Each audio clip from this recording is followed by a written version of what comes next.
Hi,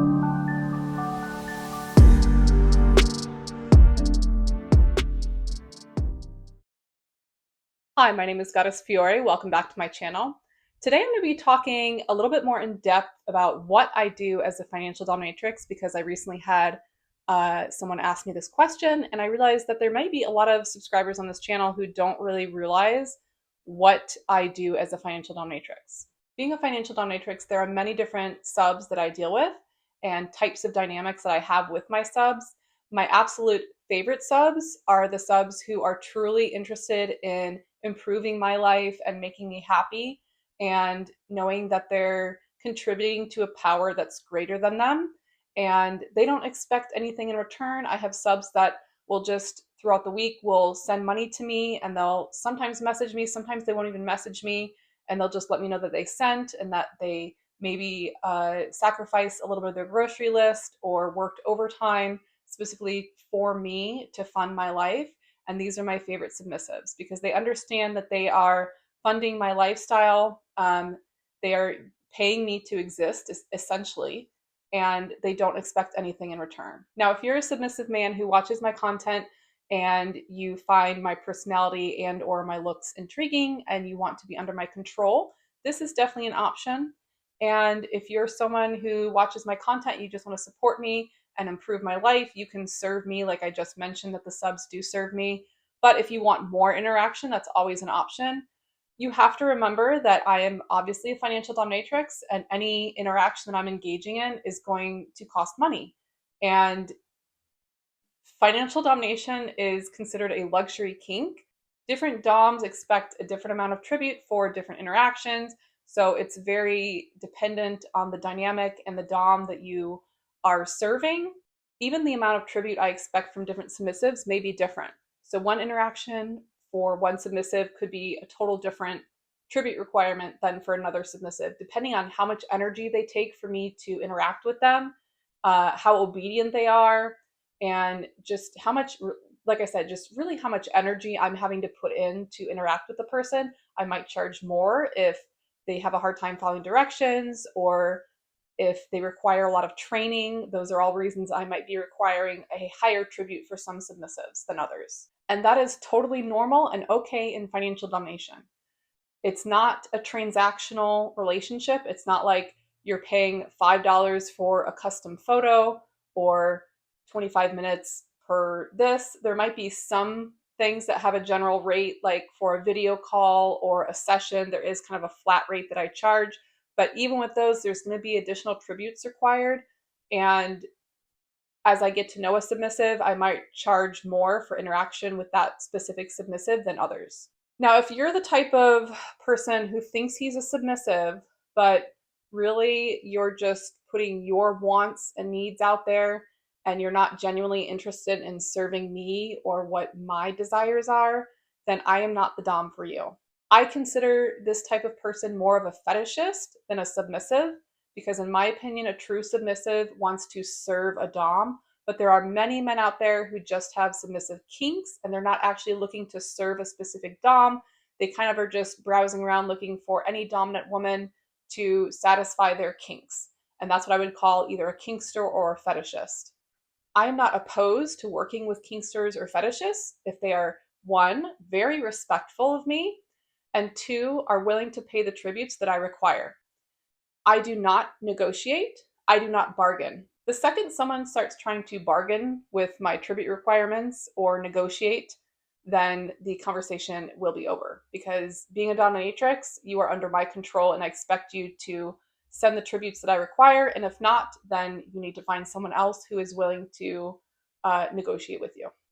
Along the lines of fetishists and kinksters, a lot of those have this mentality, or even submissives who want to serve, they have this mentality of, what do I get? And what am I going to get for X amount? If you have this mentality, then I am not the Dom for you. You need to go find someone else, because as I said, this is not transactional. You are under my control and you will do as I say, or you will find someone else. I saw a really good video a while back about how a dominance wants and needs should always come before a submissive's wants. Now, Both dominants and submissives have needs, and both have wants. A submissive's wants should never come before a dominant's wants or needs. So a huge red flag for me, and usually a deal breaker to where I'm not going to work with the person, is if someone does not send my initial tribute and they send me a message, a direct message expecting interaction for free. If you're doing that, that tells me that you clearly don't understand the dynamic and you are being disrespectful to me.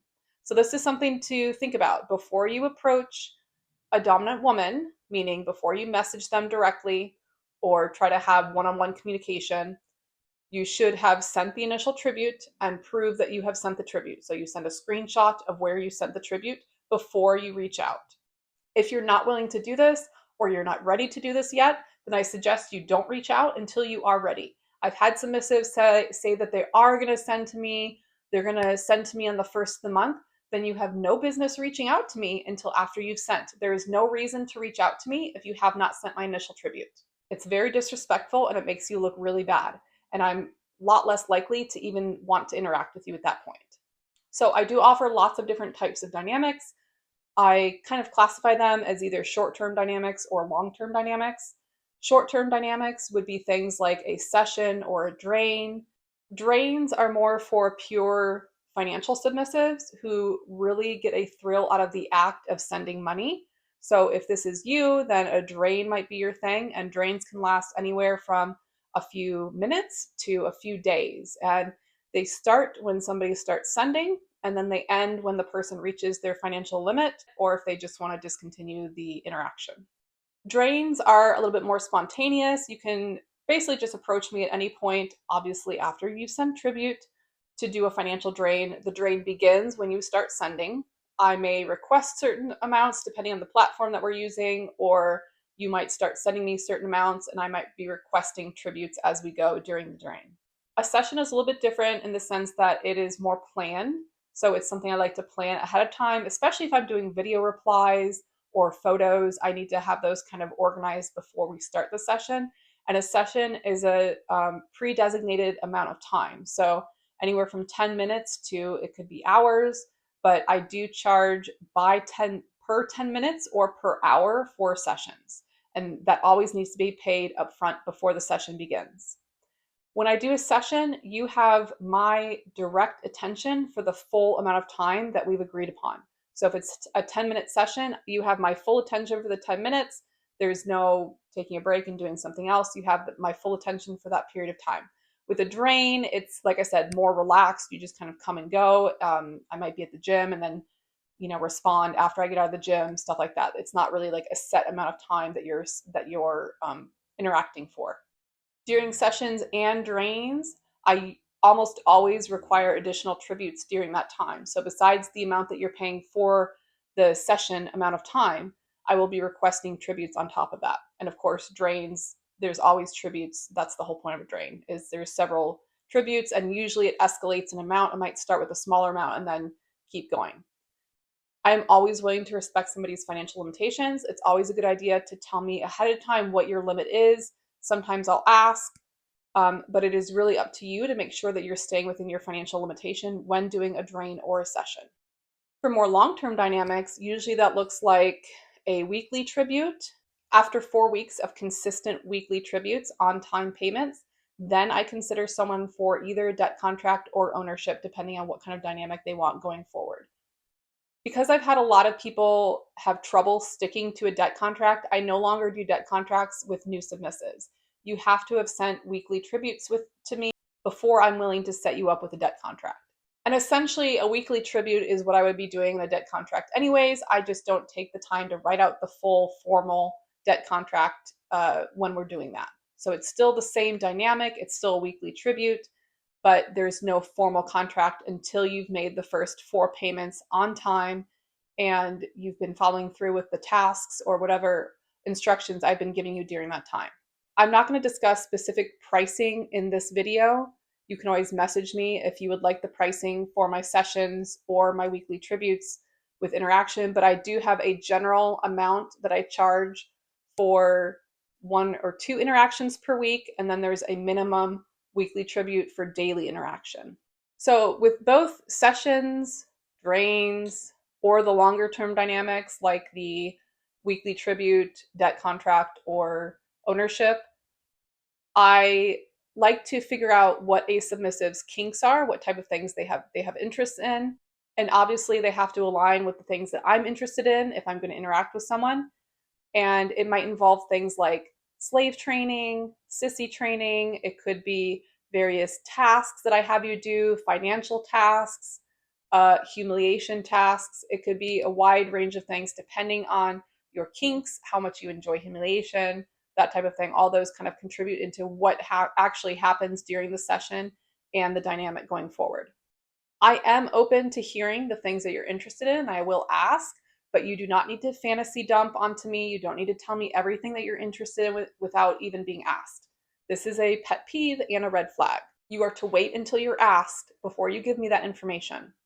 At any point during a session, or especially longer term dynamics, I do like to know submissives' feedback, whether they are enjoying certain interactions or tasks that I'm giving them, which ones they like, which ones they don't like, because I do want us both to be satisfied with the interaction. It's not just all about me if we're doing more of an interactive style dynamic.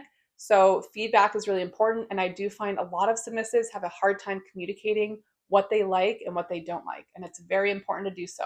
As a submissive, I would think that you would want a dom who is interested in what you're enjoying about the dynamic and what you're not enjoying, because that's how you get to know someone and how you deepen the relationship and really make it a great dynamic. Generally speaking, I said at the beginning of this video, the type of subs that I do prefer are ones who are well-mannered and know how to interact respectfully.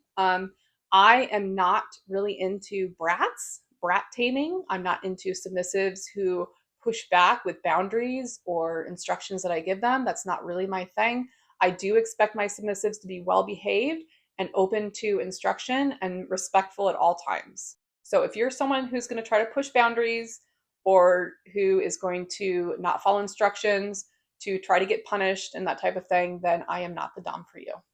Another thing I suggest not doing as a submissive who's new to interacting with me is do not make promises that you don't intend to keep. This is extremely annoying.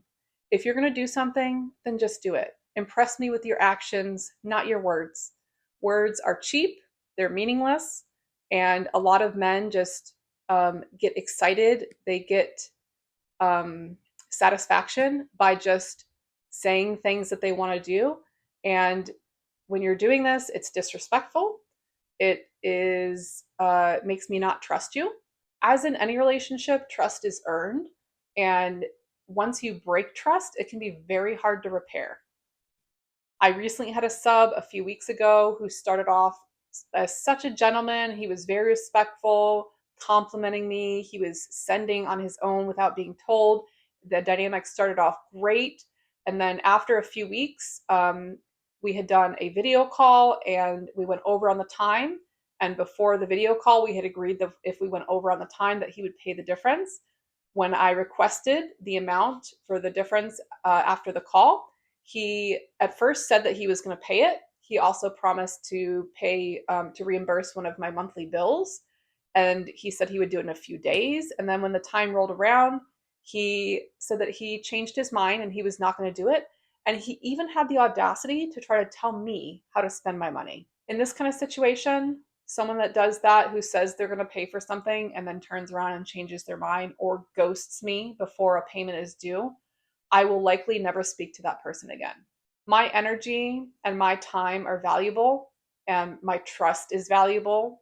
Interaction with me is valuable, and someone who breaks that trust may lose the privilege of interacting with me ever again. There are certain circumstances where maybe there's a misunderstanding, or if a sub disappears and comes back later, they will always have to pay what they owe me. If there was an amount owed, that will always be required before any interaction takes place going forward. And there will probably be additional penalties at that point if you did something to disrespect me. In certain situations, I may make allowances for someone to come back into my control if they, like I said, have paid whatever fees they're due and any financial penalties that I impose upon them. And if they apologize for their actions, if they show a real willingness to fix their actions and improve their behavior. But it is something to think about. If you interact with me, if you're engaged in a dynamic with me, I am a fairly easygoing person and always willing to communicate about things and talk things out. People that treat me with disrespect will lose access to me permanently. So, slave training can take many different forms. It might be me giving tasks to a submissive. As I mentioned, it's always based around the kinks that someone has. For financial submissives, I usually give some type of budgeting task. And with all submissives that I interact with, there's always a discussion of boundaries and limitations. So I hope this helped answer any questions that you might have as far as what specifically I'm doing as a financial dominatrix, since that did seem to be a question. If you would like to serve me, the way to serve me, as I mentioned, is to always send my initial tribute, which is currently $50, to any of my platforms, and you want to send a screenshot of your payment to prove that you paid before you begin the interaction. Any message I receive without tribute is likely to be ignored. You should never expect a response from me if you have not sent tribute. And just to clarify, an initial tribute is exactly that. It is an initial tribute. It is a sign of respect, of devotion, and showing that you are willing to serve me. An initial tribute does not cover endless interaction. It does not cover hours of my time. I will ask you a few questions after you send tribute and when we've made contact. And after that point, you will be expected to either choose a session, a drain, or a long-term dynamic, depending on what you prefer. Thank you so much for watching my video. I hope this was helpful for you and possibly also for new DOMs that are starting out, just to give you a framework, to give you an idea of what type of interactions to engage in with your subs and how to set boundaries. Thank you for watching my video. Don't forget to like the video, leave a comment, let me know what type of dynamic you would be interested in. Don't forget to subscribe to my channel to see more videos like this. You can always become a paid YouTube member to support my channel, and I'll see you in the next one.